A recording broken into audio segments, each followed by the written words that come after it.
বন্ধুরা, শুভ দুপুর। আজকে মোটামুটি বাবার বাড়িতে এসেছি কয়েকদিন থাকবো বলে, যেহেতু পুজো পরশু দিনকে।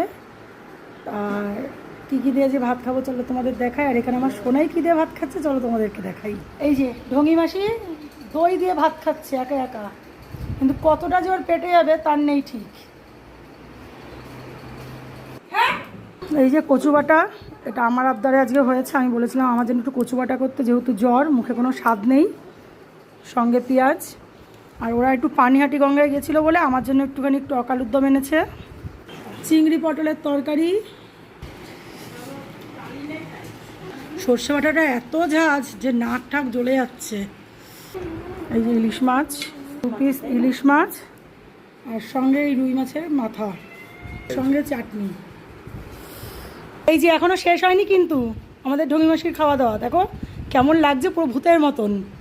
চলো টাটা।